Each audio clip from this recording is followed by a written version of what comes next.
Hello, dear friends. Welcome to Spock Educon Indian Polity Live Training Program.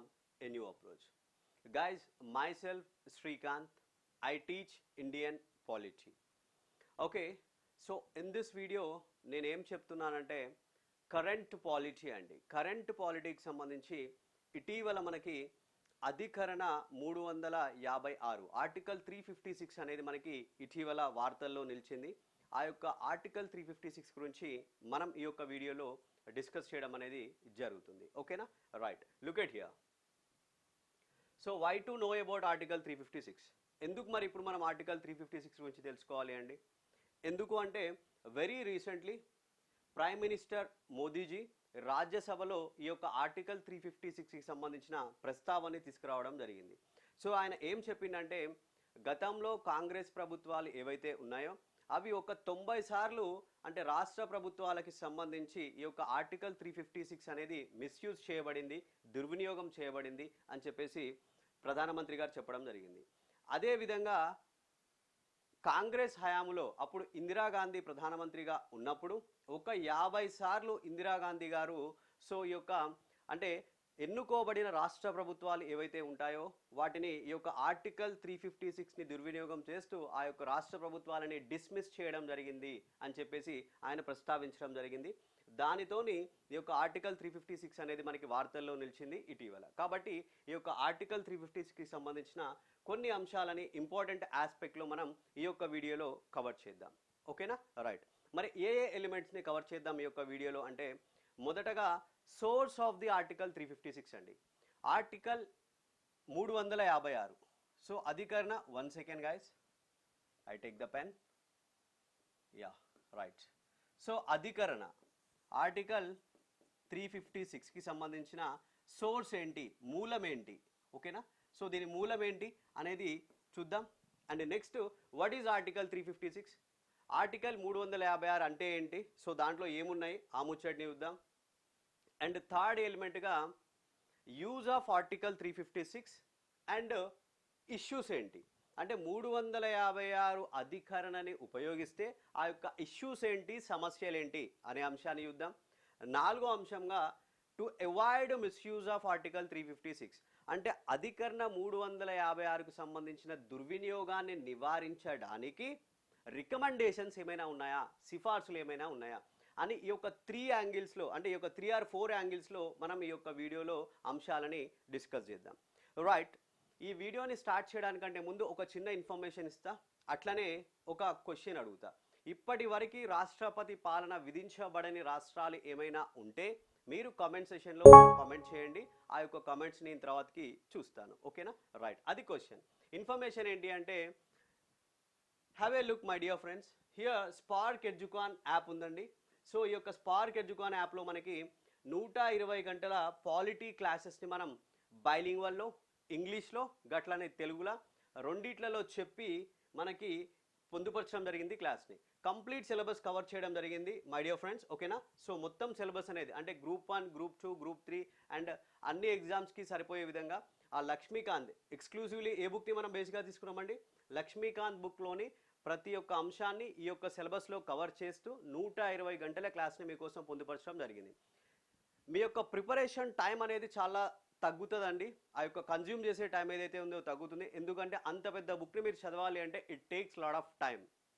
So దాంట్లో ఉన్న వొకాబులరీని, ఆ యొక్క పదజాలాన్ని తెలుగులో అండ్ ఇంగ్లీష్లో మీకు చాలా సింపుల్గా అర్థమయ్యేటట్లు చెప్పినాం. మన క్లాసెస్ని జస్ట్ వింటూ ఆ యొక్క లక్ష్మీకాంత్ పాలిటీ బుక్ని పక్కన పెట్టుకోండి. So you will get amazing experience. ఒకసారి ట్రై చేయండి, మన యాప్లోనికి వెళ్ళండి, ఫ్రీ క్లాసెస్ ఉంటాయి. సో వినండి, విన్న తర్వాతకి మీరు డిసైడ్ అవ్వండి. ఓకేనా? Right. And next, right guys, so Maitri Srinivas Logics app ఉందండి. సో ఈ యొక్క యాప్లో శ్రీనివాస్ సార్, మేత్రి శ్రీనివాస్ సార్ మనకి కరెంట్ అఫైర్స్ క్లాసెస్ని చెప్పడం జరుగుతుంది. అదేవిధంగా యాప్టిట్యూడ్ అండ్ రీజనింగ్ క్లాసెస్ కూడా చెప్పడం జరుగుతుంది. సో ఈ యొక్క యాప్ని డౌన్లోడ్ చేసుకోండి and you will get current affairs as well as aptitude and reasoning classes. ఓకేనా? చలో, వితౌట్ గెట్టింగ్ ఎనీ డిలే మనం ఇక క్లాస్ని స్టార్ట్ చేద్దాం. Have a look here. Article 356 అండి. ఈ యొక్క అధికరణ 356 ఉందో దీన్ని మనం ఇంకా అంటే ఈ యొక్క ప్రకటన ద్వారా ప్రొక్లెయిమ్ చేసినప్పుడు దాన్ని మనం రాష్ట్రపతి పాలనగా చెప్పవచ్చు. అదేవిధంగా స్టేట్ ఎమర్జెన్సీగా చెప్పవచ్చు, అదేవిధంగా కాన్స్టిట్యూషనల్ ఎమర్జెన్సీగా చెప్పవచ్చు. అంటే దాన్ని మనకి 3 పేర్లు ఉన్నాయండి. సో రాష్ట్రపతి పాలన, ఏ పాలన అండి? రాష్ట్రపతి పాలన, దట్స్ ఫైన్. నెక్స్ట్ రాష్ట్ర అత్యవసర పరిస్థితి, రాష్ట్ర అత్యవసర పరిస్థితి. నెక్స్ట్ రాజ్యాంగ అత్యవసర పరిస్థితిగా మనం చెప్పవచ్చు. ఓకేనా? రైట్. ఇప్పుడు ఇందాక చెప్పిన మీకు ఏంటి సోర్స్ ఆఫ్ ద ఆర్టికల్ 356. ఈ యొక్క ఆర్టికల్ 356 అసలు సోర్స్ ఏంటి, మూలం ఏంటి, ఎక్కడి నుంచి వచ్చింది యొక్క ఆర్టికల్ 356? మూలం అనగానే మనకి ఏంటంటే సెక్షన్ 93 అండి. The act is 1935 government of India act. దాన్ని మనం గుర్తుపెట్టుకోవాలి. ఏ సెక్షన్ అండి? 93. చూడాలి, ఇక్కడ కనిపిస్తుంది 93వ సెక్షన్ భారత ప్రభుత్వ చట్టము 1935. ఇక్కడ మనకి ఇంగ్లీష్లో డిస్ప్లే అవుతుందండి. నేను చెప్పే ప్రతి ఒక్క మాటని తెలుగులో మీకు చెప్తున్నా కాబట్టి మీకు స్పష్టంగా అర్థమవుతుంది. అదేవిధంగా ఎక్కడెక్కడ అవసరం ఉందో అక్కడ నేను తెలుగులో కూడా రాస్తా కాబట్టి ఇబ్బంది ఏం లేదు. ప్రశాంతంగా ఇంగ్లీష్లో కనిపించే ఏమైనా ఉంటే మీ నోట్స్లో నోట్ చేసుకోండి. తెలుగులో మీకు కమ్యూనికేట్ అవుతున్నా కాబట్టి సింపుల్గానే అర్థమవుతుంది. సో ఓకేనా? ఫైన్. ఓకే. సో ఇప్పుడు section 93 government of India act 1935 ఏంది మరి? భారత ప్రభుత్వ చట్టంలోని సెక్షన్ 93 ఏం చెప్తుంది అంటే 1935 భారత ప్రభుత్వ చట్టంలోని నిబంధనలకి అనుగుణంగా అప్పుడున్న ప్రావిన్సులు ఏవైతే ఉంటాయో పనిచేయనట్లయితే, అంటే ఈ యొక్క చట్టంలోని నిబంధనలకి అనుగుణంగా అప్పుడున్న ప్రావిన్సులు పనిచేయకపోతే ఆ యొక్క ప్రావిన్సుల గవర్నర్ ఏం చేయొచ్చు అంటే 1935 నిబంధనలకు అనుగుణంగా మీరు పనిచేయట్లేరు, ఆ ప్రావిన్స్ పనిచేయట్లేదు కాబట్టి ఆ గవర్నర్ ఏం చేస్తాడంటే స్వయంగా ఆయనే పరిపాలనని నిర్వహిస్తాడండి. అంటే ఏంటి అక్కడ అంటే ఆ యొక్క శాసనసభకి బాధ్యత వహించే మంత్రుల యొక్క సలహాని తీసుకోకుండా, ఆ యొక్క శాసనసభ యొక్క సలహాని తీసుకోకుండా ఆయనే స్వయంగా పరిపాలన చేస్తాడు. ఎందుకంటే ఈ యొక్క చట్టంలో నిబంధనలకు అనుగుణంగా ఆ యొక్క ప్రావిన్స్ పరిపాలన చేయట్లేదు కాబట్టి నేనే చేస్తా అని తీసుకుంటున్నారు. అండ్ ఇక్కడ కూడా ఏంటి మనకి రాష్ట్రం ఉంటే రాష్ట్రం అక్కడ 1935 యాక్ట్, ఇక్కడ రాష్ట్రంలో వచ్చేసి ఇప్పుడు రాజ్యాంగంలోని నిబంధనలకు అనుగుణంగా రాష్ట్ర ప్రభుత్వాలు పనిచేయట్లేదు కాబట్టి సో రాష్ట్రపతి పాలనకి విధించడానికి మనకి 356 అధికారాన్ని కల్పిస్తుంది. అంటే అక్కడ 93, ఇక్కడ 356 కాబట్టి ఆ యొక్క 356 అధికరణకి మూలం ఏంటి అంటే మనకి సో 1935 భారత ప్రభుత్వ చట్టంలోని సెక్షన్ 93 అని చెప్పేసి మనం గుర్తుపెట్టుకోవాలి. ఓకేనా? రైట్ అండి. సో ఇది ఒకటి. అండ్ నెక్స్ట్ ఏంటి అంటే ఇట్స్ ఓకే. సో మరి ఈ యొక్క ఆర్టికల్ 356 ఎట్లా అంటే దీని యొక్క గ్రౌండ్స్ ఏంటి ఇంపోజ్ చేయడానికి, ఈ యొక్క రాష్ట్రపతి పాలన ఇంపోజ్ చేయడానికి ఏమైనా గ్రౌండ్స్ ఉన్నాయా అంటే 2 గ్రౌండ్స్ ఉన్నాయండి. ఒకటి ఆర్టికల్ 356లోనే ఒక గ్రౌండ్ ఉంది, ఇంకో గ్రౌండ్ ఎక్కడుందంటే మనకి ఆర్టికల్ 365లో ఇంకొక గ్రౌండ్, ఇంకొక కారణం ఉంది. చలో ఫస్ట్ 356 అధికరణలో ఉన్న రీజన్ ఏంటో చూద్దాం మనం. అదేం చెప్తుందంటే failure of the constitutional machinery in the state, అంటే రాష్ట్రంలో రాజ్యాంగ యంత్రాంగం వైఫల్యం చెందినప్పుడు, రాష్ట్రంలో రాజ్యాంగానికి అనుగుణంగా ఆ యొక్క రాష్ట్ర ప్రభుత్వాలు పనిచేయనప్పుడు, okay my dear state government you are not working according to the rules of the constitution, రాజ్యాంగం యొక్క అధికారాలకు అనుగుణంగా నువ్వు పనిచేయట్లేదు కాబట్టి సో మనం ఇక్కడ ఏం చేద్దాం, రాష్ట్రపతి పాలనని విధిద్దాం అని చెప్పేసి మనకి ఆర్టికల్ 356 ఇట్ సెల్ఫ్ ఈ ముచ్చట చెప్తుంది. రైట్. నెక్స్ట్ 365 ఏం చెప్తుంది, dear state government I'm the central government I'm giving you sudden directions, నీకు నేను కొన్ని ఆదేశాలను ఇస్తున్నా, కేంద్ర ప్రభుత్వాన్నైనా నేను రాష్ట్ర ప్రభుత్వానికి ఆదేశాన్ని ఇస్తున్నా.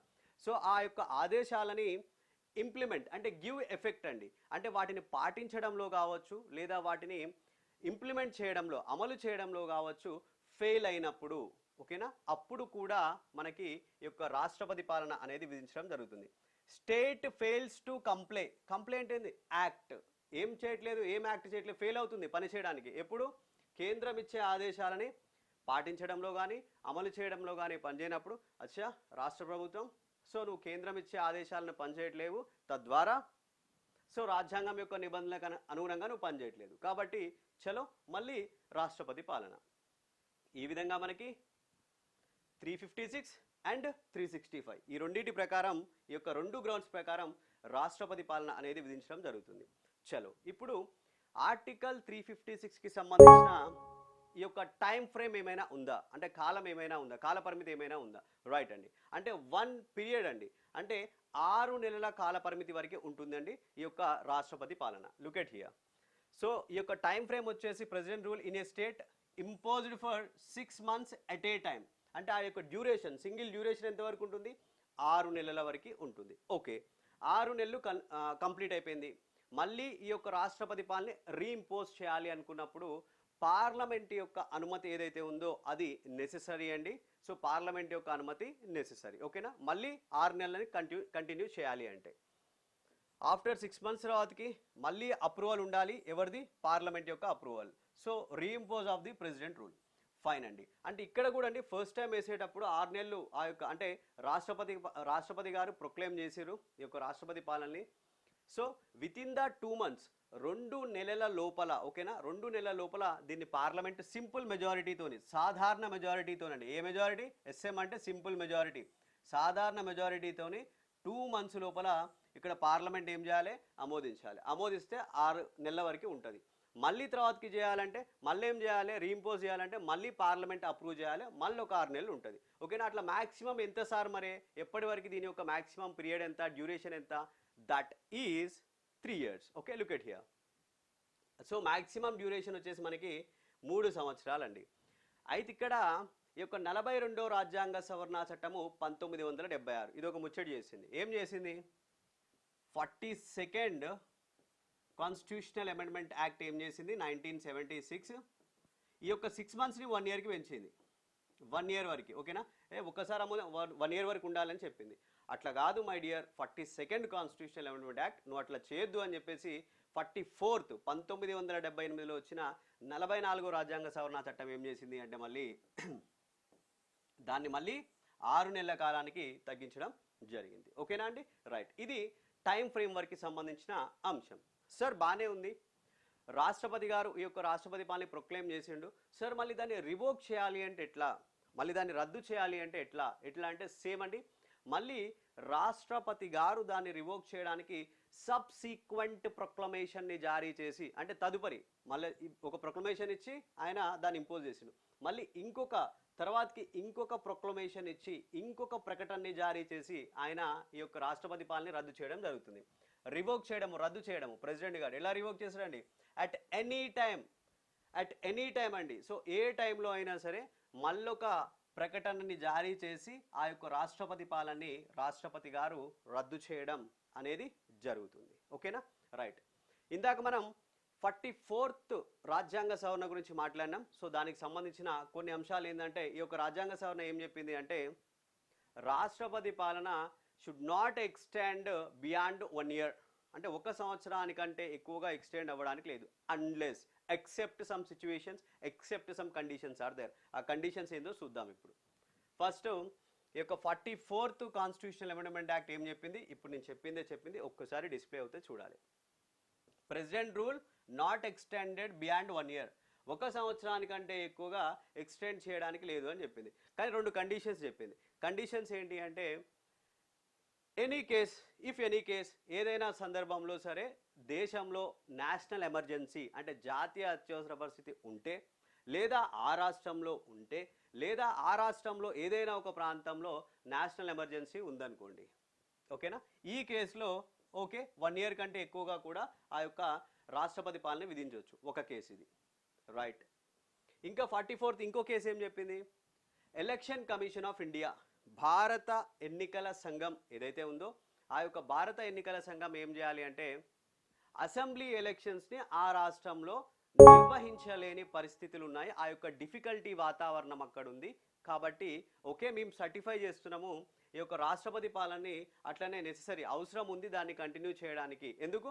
మేము ఆ యొక్క అసెంబ్లీ ఎన్నికలని ఆ రాష్ట్రంలో నిర్వహించలేని పరిస్థితి ఉంది అని చెప్పేసి అది సర్టిఫై చేసినప్పుడు okay election commission of India certified it's necessary, అవసరం ఉంది. ఏంటంటే డిఫికల్టీస్ ఉన్నాయి కాబట్టి కండక్టింగ్ అసెంబ్లీ ఎలక్షన్స్ పోల్స్లో ఉంది కాబట్టి సో చేయలేము అని సర్టిఫై చేసినప్పుడు ఈ కండిషన్స్లో అప్పుడు దాన్ని 1 ఇయర్ కంటే ఎక్కువగా ఎక్స్టెండ్ చేయవచ్చు అని చెప్పేసి ఈ యొక్క 44వ రాజ్యాంగ సవరణ చట్టం పేర్కొనడం జరిగింది. క్లియర్ అండి?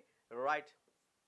చలో ఇప్పుడు థర్డ్ ఆస్పెక్ట్గా మనం ఏం మాట్లాడదామంటే ఇష్యూస్ ఏంటి, ఈ యొక్క అధికరణ 356ని యూజ్ చేయడం వలన ఉపయోగించడం వల్ల వచ్చే సమస్యలు ఏంటి, సో అది చూద్దాం. ఓకేనా? Right, look at here. Issues అండి, ఇష్యూస్ యూజ్ ఆఫ్ ఆర్టికల్ 356. చలో మరి ఏం ఇష్యూస్ ఉన్నాయి ఫస్ట్? సో అది సస్పెండ్ చేస్తుందండి. ఏం సస్పెండ్ చేస్తుంది? డెమోక్రటిక్ ప్రాసెస్ని రాష్ట్రాల్లో సస్పెండ్ చేస్తుంది. ఈ అధికరణ 356ని వాడడం వల్ల ఏమవుతుంది? డెమోక్రటిక్ ప్రాసెస్, ప్రజాస్వామ్యం యొక్క ప్రక్రియను ఏదైతే ఉందో దాన్ని నిలుపుదల చేస్తుంది, సస్పెండ్ చేస్తుంది. రైట్. సో ఇది ఒక సమస్య. సస్పెండ్ ద డెమోక్రటిక్ ప్రాసెస్ అంటే చూడాలి ఇక్కడ రాష్ట్ర ప్రజాస్వామ్య ప్రక్రియ. ఏ స్వామ్య అండి? ప్రజాస్వామ్య ప్రక్రియ. ఈ యొక్క ప్రజాస్వామ్య ప్రక్రియని సస్పెండ్ చేస్తుంది. రైట్. అండ్ నెక్స్ట్ వన్ అండి. సో నెక్స్ట్ వన్ ఏంటి? Look at here, this is the second thing. Negative impact on governance. ఎక్కడండి? ఏ గవర్నెన్స్? రాష్ట్ర ప్రభుత్వాలలో ఈ యొక్క అడ్మినిస్ట్రేటివ్కి సంబంధించిన డ్రాబ్యాక్స్ అవుతున్నాయి. అంటే ఫెయిల్యూర్ టు వర్క్ అండి, వర్క్ కరెక్ట్లీ ఫెయిల్ అవుతుంది. సో దానివల్ల ఏమవుతుందంటే ఒక నెగిటివ్ ఇంపాక్ట్ అవుతుంది. రాష్ట్ర ప్రభుత్వాలలో పరిపాలన అనేది చక్కగా జరగకుండా ఫెయిల్ అవుతుంది. దానివల్ల ఒక నెగిటివ్ ఇంపాక్ట్ అనేది వస్తుంది. సో ఇది రెండో సమస్య. అండ్ మూడోదండి ఓవర్ యూజ్. ఈ అధికరణ ఏమవుతుంది? ఎక్కువగా లేదా మిస్యూజ్, దుర్వినియోగం అవుతుంది, ఓవర్ యూజ్ అవుతుంది. ఎందుకు? Political interest is there. రైటా? Look at here. So over use or abuse అంటే దుర్వినియోగం అవుతుందండి. పొలిటికల్లీ మోటివేటెడ్ మేనర్ అంటే రాజకీయంగా ప్రేరేపించబడిన పద్ధతిలో, ఆ యొక్క రాజకీయంగా ప్రేరేపించబడి ఈ యొక్క అధికరణని ఎవరి అవసరాలకు బట్టి వాళ్ళు సో అతిగా వాడుతున్నారు లేదా దుర్వినియోగం చేస్తున్నారు. సో ఈ ఆర్టికల్ని వాడడం వల్ల ఈ సమస్య వచ్చింది. రైటా? ఓకే. అండ్ నెక్స్ట్ అండి, so the next thing is this, that is lack of accountability. ఏంటంటే అకౌంటబిలిటీ, జవాబుదారీతనం అనేది లోపిస్తుంది అంట. అంటే ఏమవుతుంది ఇక్కడ? ఈ అధికరణని వాడడం వల్ల రాజ్యాంగంలో ఉండే సమాఖ్య అంశాలు ఏవైతే ఉంటాయో, సమాఖ్య స్ఫూర్తి ఏదైతే ఉంటుందో ఆ యొక్క సమాఖ్య స్ఫూర్తి ఉల్లంఘించబడుతుంది. గట్లనే రాష్ట్ర ప్రభుత్వాలకు సంబంధించిన అధికారాలు అనేవి తగ్గిపోతున్నాయి. సో రాష్ట్ర ప్రభుత్వానికి సంబంధించిన అధికారాలు ఉండవు కాబట్టి సో అకౌంటబిలిటీ అనేది మిస్ అవుతుంది. కాబట్టి ఈ యొక్క అధికరణని వాడడం వల్ల మనకి ఎలాంటి ఇష్యూస్ ఉన్నాయి, ఎలాంటి సమస్యలు ఉన్నాయంటే సో ఈ నాలుగిటిని మీరు చెప్పవచ్చు. Clear guys? రైట్. సో ఇది దీనికి సంబంధించిన issues, usage of this article 356. Right అండి. సో నెక్స్ట్ థింగ్ ఏంటి? రికమెండేషన్స్. అంటే ఈ యొక్క అధికరణని దుర్వినియోగం కాకుండా ఏమైనా సిఫార్సులు ఉన్నాయా, మిస్యూజ్ కాకుండా ఏమైనా సిఫార్సులు ఉన్నాయా అది చూద్దాం. యా, సో వస్తుంది. యా, వచ్చింది. Recommendations avoid misuse. ఓకేనా? సో ఈ యొక్క అధికరణ యొక్క మిస్యూజ్ని, దుర్వినియోగాన్ని నివారించడానికి ఏమైనా రికమెండేషన్స్ ఉన్నాయంటే Sarkaria commission in the year of 1983లో ఎక్స్ట్రీమ్ సిచ్యువేషన్స్లో మాత్రమే మీరు ఏం చేయాలి? ఈ యొక్క ఆర్టికల్ని వాడాలి అని చెప్పింది. అంటే తీవ్రమైన పరిస్థితులు ఉన్నప్పుడే, ఇష్టం వచ్చినప్పుడు కాదు, ఇష్టం వచ్చినప్పుడు చేయొద్దు. మీరు తీవ్రమైన పరిస్థితులు ఉన్నప్పుడు మాత్రమే ఈ యొక్క అధికరణని వాడాలి అని చెప్పేసి మనకి Sarkaria commission in the year of 1983లో పేర్కొనడం జరిగింది. చూడాలి ఇక్కడ, Sarkaria commission in the year of 1983లో అయ్యా యూజ్ అయ్యా కానీ ఎక్స్ట్రీమ్ కేసెస్ ఉండాలి అని చెప్పేసి, తీవ్రమైన సందర్భాలు ఉండాలి అని చెప్పేసి రికమెండ్ చేసింది. Right. Next very important case.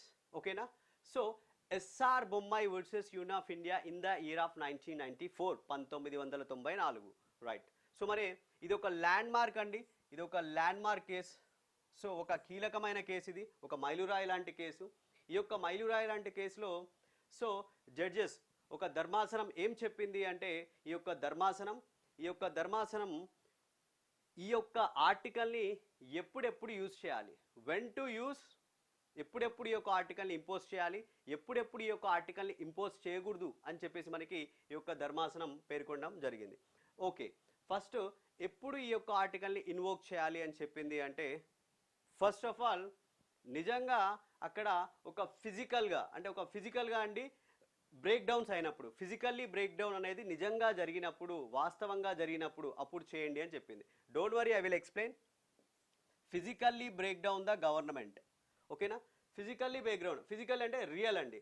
రియల్గా కూడా break down which means what అంటే అక్కడ ప్రభుత్వం అనేది it fails to work correctly, అంటే అది ప్రాపర్గా పనిచేయకుండా అక్కడ ప్రభుత్వం ఫెయిల్ అయిపోయినప్పుడు, సో రియల్గా అది జరిగినప్పుడు చలో నో ప్రాబ్లం, సో ఆర్టికల్ 356ని ఇంపోజ్ చేయండి. Now you can impose article 356 here అని చెప్పేసి మనకి ఈ యొక్క ఎస్ఆర్ బొమ్మాయి కేసు చెప్పడం జరిగింది. Right, fine. నెక్స్ట్ ఇంకేం చెప్పింది అంటే, సో ఈ యొక్క 1994 that is this, look, have a look here guys. So hung assembly వచ్చినప్పుడు, హంగ్ అసెంబ్లీ, ఓకేనా? రైట్, అంటే ఏంటి? రాష్ట్ర అసెంబ్లీకి సంబంధించి సాధారణ ఎన్నికలు జరిగిన తర్వాతకి ఏ పార్టీకి కూడా ఒక నిర్దిష్టమైన పూర్తి మెజారిటీ రానప్పుడు ఒక హంగ్ అసెంబ్లీ ఏర్పడినప్పుడు చలో ఓకే నో ప్రాబ్లం, సో ఇప్పుడు కానీ ఈ యొక్క ఆర్టికల్ 356ని ఇంపోజ్ చేయండి అని చెప్పేసి మనకి సో ఈ యొక్క కేసులో చెప్పడం జరిగింది. క్లియర్ అండి? రైట్, ఇక్కడ ఇంపోజ్ చేసుకోవచ్చు. మరి ఏ సందర్భాల్లో దీన్ని ఇంపోజ్ చేయకూడదు, where cannot impose this article అని చెప్పేసి అది కూడా చెప్పిందండి. ఎక్కడ అంటే ఒకవేళ ఆ యొక్క రాష్ట్ర ప్రభుత్వం అనేది విశ్వాసాన్ని నిరూపించుకోవాలనుకుంటున్నప్పుడు, అరే విశ్వాసాన్ని నిరూపించుకోవాలి కదా, జర ఛాన్సీ, వితౌట్ గివింగ్ ద ఛాన్స్, ఆ యొక్క ఛాన్స్ని, ఆ యొక్క సదుపాయాన్ని నువ్వు కల్పించకుండా సో రాష్ట్రపతి పాలనకి అంటే ఈ ఆర్టికల్ని వినియోగించవద్దు అని చెప్పింది. ఓకేనా? Look at here. So without giving state గవర్నమెంట్కి chance, prove its majority in the house, ఆ యొక్క అసెంబ్లీలో తన యొక్క మెజారిటీని నిరూపించుకునే అవకాశాన్ని ఇవ్వాలి. ఆ యొక్క అవకాశాన్ని ఇవ్వకుంటే నువ్వు రాష్ట్రపతి పాలన విధించవద్దు, అట్లా చేయొద్దు అని చెప్పేసి సో చెప్పడం జరిగింది. రైట్, నెక్స్ట్ ఇంకేంటంటే వైలెన్స్ బ్రేక్ డౌన్స్ అండి. అంటే వితౌట్ ఇన్స్టాన్స్, ఎలాంటి అంటే రాజ్యాంగానికి సంబంధించిన, రాజ్యాంగ యంత్రాంగానికి సంబంధించిన ఎలాంటి ఉల్లంఘనలు జరగకుండానే, అంటే హింసాత్మకమైన ఉల్లంఘనలు అలాంటి సిచ్యువేషన్స్ కానీ అలాంటి పరిస్థితులు కానీ లేకుండా ఉంటే అప్పుడు మీరు ఈ యొక్క ఆర్టికల్ని ఉపయోగించరాదు అని చెప్పింది. చూడాలి ఇక్కడ. ఓకే, సో వితౌట్ ఇన్స్టాన్స్ అంటే సందర్భాలు లేనప్పుడు, ఎలాంటి సందర్భాలు లేనప్పుడు? Violent break down of the constitutional machinery, రాజ్యాంగ యంత్రాంగానికి సంబంధించిన అంటే ఫెయిల్యూర్, రాజ్యాంగ యంత్రాంగం యొక్క ఫెయిల్యూర్కి సంబంధించిన, వైలెంట్ ఫెయిల్యూర్కి సంబంధించిన ఇన్స్టాన్స్ లేవు, అలాంటి సందర్భాలు లేవు. రాజ్యాంగ యంత్రాంగం బాగానే ఉంది, పెద్ద పెద్ద ఇబ్బందులు ఏం భర్తలేదు, బాగానే ఉంది ముచ్చట. అట్లాంటప్పుడు మీరు ఏదో చిన్న విషయాన్ని కూడా తీసుకొని మీరు ఈ యొక్క ఆర్టికల్ 356ని ఇంపోజ్ చేయడానికి లేదు. అలాంటి వైలెంట్ బ్రేక్ డౌన్స్ లేనప్పుడు no you don't use article 356 అని చెప్పేసి మనకి సో ఈ యొక్క కేసులో ఈ యొక్క ఆర్టికల్ని యూజ్ చేయకూడదు అని చెప్పేసి మనకి ఎస్ఆర్ బొమ్మాయి కేసులో చెప్పడం జరిగింది అండి. రైటా? సో ఈ విధంగా ఈ యొక్క ఆర్టికల్ని ఎప్పుడు యూజ్ చేయాలి, ఈ యొక్క ఆర్టికల్ని ఎప్పుడు యూజ్ చేయకూడదు అని నిర్దిష్టమైన అంశాలని మనకి ఈ యొక్క కేసులో చెప్పడం జరిగింది అండి. సో 1989లో సో ఆ యొక్క కర్ణాటకలో ఎస్ఆర్ బొమ్మాయి ప్రభుత్వాన్ని కేంద్ర ప్రభుత్వం డిస్మిస్ చేసింది. సో డిస్మిస్ చేసినప్పుడు ఈ యొక్క జడ్జిమెంట్లో దీనికి సంబంధించి ఆర్టికల్ 356కి సంబంధించిన ఒక క్లియర్ కట్ అంశాలని చెప్పడం జరిగింది. ఓకేనా? రైట్, ఇంకా ఏంటి అంటే ఆర్టికల్ 356 కింద, అండర్ ఆర్టికల్ 356 కింద ఇంపోజ్ చేసే రాష్ట్రపతి పాలన ఏదైతే ఉంటుందో that is subject to judicial review, అది న్యాయ సమీక్షకి లోబడి ఉంటుంది అని చెప్పింది. ఓకేనా? So president rule is subject to judicial review, subject to judicial review which means what, అది న్యాయ సమీక్షకి లోబడి ఉంటుంది అని కూడా మనం తెలుసుకోవాలి. ఇక్కడ క్వశ్చన్ అడుగుతాడు, జుడిషియల్ రివ్యూ అనేది న్యాయ సమీక్షకి లోబడి అంటే ఈ యొక్క రాష్ట్రపతి పాలన అనేది, ప్రెసిడెన్షియల్ రూల్ అనేది న్యాయ సమీక్షకి లోబడి ఉంటుందా అంటే ఎస్ అండి. సో ప్రెసిడెంట్ రూల్ అనేది కూడా సబ్జెక్ట్ టు జుడిషియల్ రివ్యూ, అది న్యాయ సమీక్షకి లోబడి ఉంటుంది. ఓకేనా? ఇంకా దీనికి సంబంధించి మీరు ఇంకా డీటెయిల్గా తెలుసుకోవాలి అనుకుంటే సో ఇంకా ఏ సందర్భాల్లో ఏంటి అని చెప్పేసి ఈ యొక్క ఎమర్జెన్సీ ప్రొవిజన్స్కి సంబంధించి నేషనల్ ఎమర్జెన్సీ కావచ్చు, ప్రెసిడెంట్ రూల్ కావచ్చు, అండ్ ఫినాన్షియల్ ఎమర్జెన్సీ కావచ్చు, ప్రతి ఒక్క అంశాన్ని గురించి మీరు క్లియర్గా డీటెయిల్గా తెలుసుకోవాలి అనుకుంటే సో జస్ట్ మన యాప్లో ఒక I think if I'm not wrong ఒక 9 గంటల క్లాస్ ఉంటుందండి, ఒక 7 నుంచి 8 గంటల వరకు క్లాస్ ఉంటుండొచ్చు. So I do not remember properly what is the time. So వెళ్ళండి, మీకు ప్రతి ఒక్క కంటెంట్ని చాలా చాలా నీట్గా చెప్పాను నేను మన యొక్క యాప్లో. విజిట్ చేయండి, definitely you love that content, మీరు ఫాలో అవుతారు, ఐ బిలీవ్ దాట్. ఓకేనా? సో ఫార్ ఇది అండి. సో రీసెంట్ అంశమైన ఈ యొక్క ఆర్టికల్ 356కి సంబంధించి కొన్ని అంశాలని మీ ముందు డిస్కస్ చేసిన. అండ్ నెక్స్ట్ క్లాస్లో మనం ఇంకొక కరెంటు పాలిటీ అంశాన్ని తీసుకొని మీ ముందుకు తీసుకొచ్చే ప్రయత్నం చేస్తా. ఓకేనా? Thank you so much for watching this video. I think ఎవరు ఇప్పటివరకు అంటే స్టార్టింగ్ నుంచి ఇప్పటివరకు ఎవరు ఈ వీడియోని చూసారో నాకు తెలియదు, బట్ ఎవరైతే స్టార్టింగ్ నుంచి ఇప్పటివరకు ఈ వీడియోని చూసిన వాళ్ళు ఎవరైనా ఉంటే really thank to you and నమస్తే. See you on next video. Bye.